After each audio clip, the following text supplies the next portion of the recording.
Hello and welcome. This is Cheryl. Thank you so much for joining me today. In this video, I'm combining stamp sets to create a scene. Now, one of the stamp sets that I'm using could be used all on its own and create a scene, and it is fantastic all on its own. But there's a few elements in the two other sets that I'm using that I wanted to add to enhance the scene, if you will. So we have the See You Soon stamp set. That's the one that could be used all on its own to create a scene.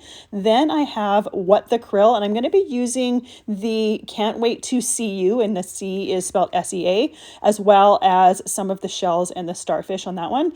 Then I'm also using the O Whale stamp set. I want to use the anchor as an embellishment on my card, and I also want to use just the tip of the orca fin in the ocean.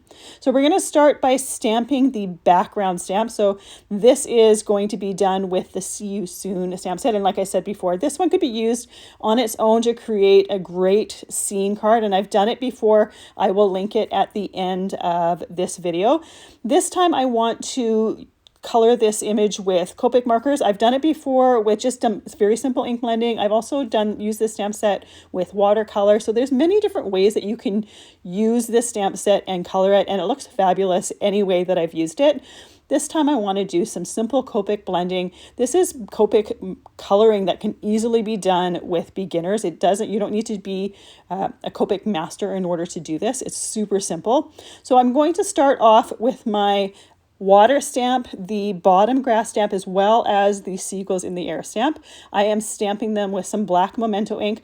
The first stamping I did was all three of those areas. The second stamping was just the birds in the sky and the grass at the bottom. I wanted to keep the stamping for the water a little bit lighter than the two other ones.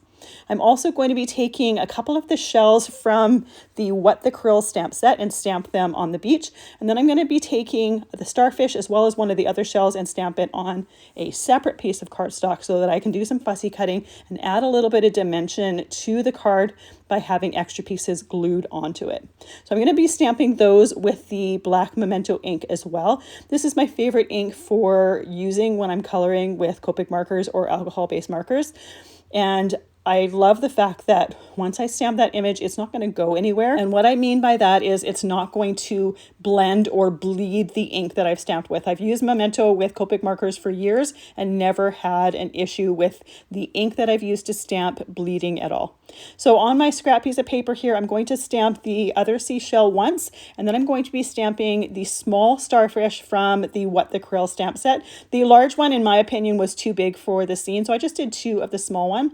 I keep moving the magnet from my Misti and putting it in the way of that water stamp. I left the water stamp in my Misti because when I first had this card envisioned in my head, I was going to do some stamping right over my image after I colored with Copics. I changed my mind partway through, so I don't end up using it. So if you're going to follow, or if you're going to create this card, follow what I did. You don't need to leave that stamp in the Misti. For the starfish, I'm going to be using Y06, which is the purple, and YR04. I'm not doing any blending or blending of colors with those two. For the shells, the one on my scrap piece of paper as well as the one on the right on my beach, I'm using RV000 and RV02. I start with the lighter one, which is RV000, and then I go in with the 02 and just add a little bit of shading on the underside. Then I go back in with the lighter one, the RV000, and color over the entire thing to blend those colors together. I'm using those same two colors for the flowers in the grass. If you wanted to change it up a little bit from the combination I have on the shells, you could use the RV000 and then use the YR04, which is the orange, and just flick a little color in the center and then go back over with the RV000 and blend them together. Or you could use the V06 in the center and blend that together. I am using the RV000 and the V06 for this second shell here, and they combine together really, really nicely. I like the difference between that shell and the other ones. I wanted them to be just a tiny little bit different. I have three blues here that I'm going to be using for the sky as well as the ocean. We have B21, B32, and B24. For my sky, I'm starting off with B21 and just doing streaks all along the sky. You can see my streaks. It's going to get blended out, so you're not going to see them. Once I have that whole sky done, I'm going back with the B32 and just kind of flicking that darker marker from the out to the inside of that sky, and then going back over the entire thing with the lighter, the B21. For my water, I start with the medium color, which is the B32, and then I do the B24 on the distance part of the ocean. I want there to be a distinct difference in the color between my sky and my water. When you're coloring with Copics, you can go back over as many times as you want. That paper is not going to start to break down and pill on you. It's going to just keep blending.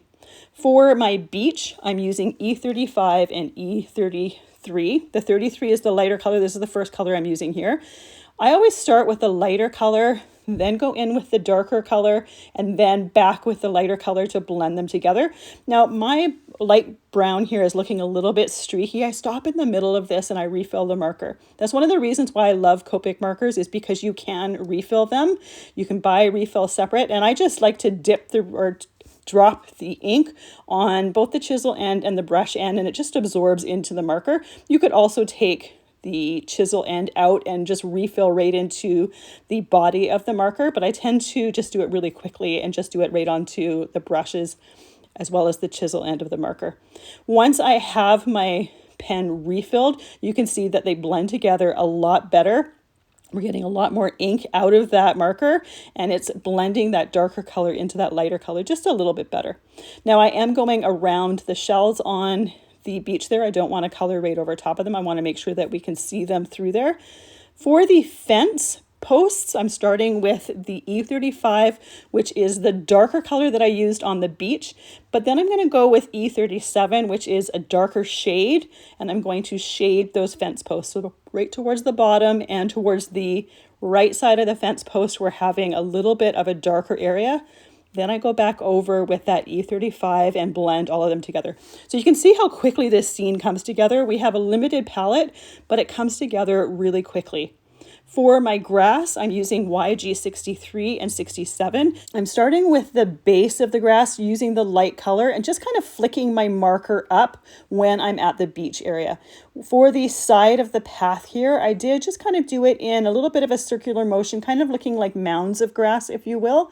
I start with the lighter color, and then I'm going to go in with the darker color, which is the 67. And when it comes to the grass, when you stamp it, there's some areas that are really dark with the black ink. I took that as an indication, as that's where the dark color should go. So that's where I'm going to start putting the dark color, where that ink from the stamp is. And once again, I'm just flicking it up into the lighter color so that we have kind of the look of blades of individual blades of grass. They're going to be a little bit thicker because the brush tip is it's not a fine tipped marker, it's a thicker tip, but we're going to get that look to it. Then we can go back in and we can blend the two together, or you can leave it as is if you want to. I do think that when we blend them together, the color gets a little bit darker and it just looks a little bit more finished. Now you can see that I only went basically to the edges of my stamped image. Once I'm done fussy cutting my starfish and seashells, I do go out, like extend my coloring just a little bit, but I end up trimming it off with my trimmer because I just didn't like the look of the color extended past that stamped image, and I really didn't want my focal point of my card to have that on it, so I end up cutting it off smaller. So with the starfish and the shells, I'm just fussy cutting them using some sharp small scissors. Now when I do my fussy cutting, you can see that my right hand pretty much stays in the same spot. I'm using my left hand to maneuver that cardstock so that the lines of the stamp are in the line of the blade of the scissors. This is the best way to do fussy cutting and get a good result, by using your non-dominant hand to turn and move that cardstock, and having your dominant hand with the scissors in it pretty much stay stationary. So I can put those shells off to the side. Those are just going to be like little extra embellishments on the front of my card. Now I start here by trimming this down to 4 inches by 3 3/4 inches. But like I said before, I end up trimming it off even more. And my finished size, the second trimming I end up doing off screen, and the finished size ends up being 3.5 by 4 3/4. But I wanted to just show what I would do if I was going to color and keep it on here. This is what I end up doing. I basically color over the sky and the water, just extending past where I already have it colored and blending it into that colored area. It's really easy to do. And if you want your image piece to be a little bit bigger, you can do that. Another option here would be to use a black pen and extend the look of the stamped image. So it's not actually the stamped image, but it looks like that picture goes beyond what it actually is. Again, I ended up doing this and I just didn't really like it. Was the bottom part with the grass, because the edges of that grass were so prominent on that stamp.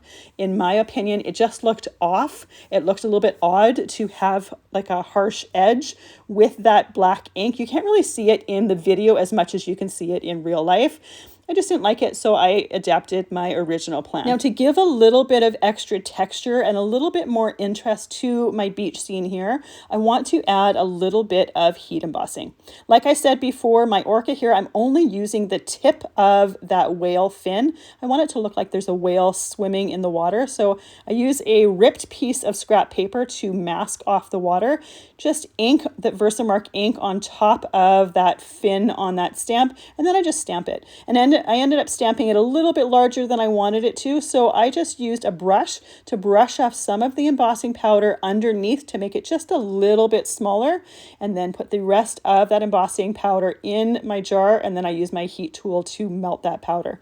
So that fin is in the water and it's got a nice glossy finish. It's also got a little bit of dimension to it, and it gives it a different look from the rest of the stamping of the image.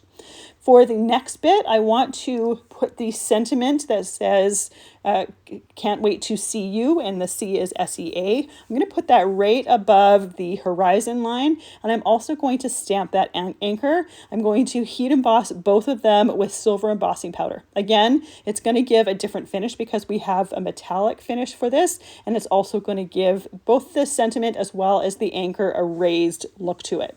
So I put some embossing powder tool on my background, then I stamped it with some Versamark ink and poured some silver embossing powder over top of that. If by chance you get any powder sticking where you don't want it to stick, just use a soft brush and remove that before heat embossing, because that heat embossing melts that powder right into the paper, and once it's melted into the paper, it's stuck there for good. I have a black mat here that I've trimmed down to 3 3/4 inches by 5 inches. I'm going to glue down my image piece right on top of that. I'm just gluing it with liquid glue, but you could use a tape runner here if you like. I use this liquid glue for pretty much anything or everything because it sticks so well. You don't need a whole lot, and it gives you a little bit of wiggle room to move and shimmy things in place. With my card almost finished, I'm going to add those shells and this starfish on there.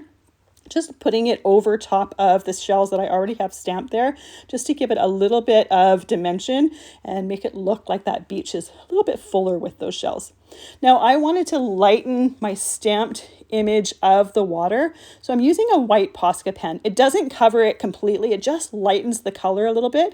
After I do this, I want to put some stickles on top of those waves just to give them some shimmer. I just love the look of a little bit of stickles or some sort of product that has some shimmer to it on top of waves on the water. I think it looks a little bit more realistic, and I thought it would just look a little bit more realistic if it was over top of white ink rather than the black ink. Even though the black ink was lighter than the rest of the black ink, I just thought it would look nice. So I just went over the top of those stamped images, let that dry for a few moments, and then put some stickles on top of that. And the stickles you can get really nice and thin. I have one here that's an iridescent, so it doesn't have any color to it, but it's just going to add that texture to the water as well as that sparkle. I'm going to also add a dot of those stickles in the centers of the flowers, again, just to give them a little bit of texture rather than having it completely flat. I always love different ways to add different textures to the cards that I'm creating, just to give things for the light to catch as well as your eye to catch. You'll find everything that I've used listed and linked down in the description box below,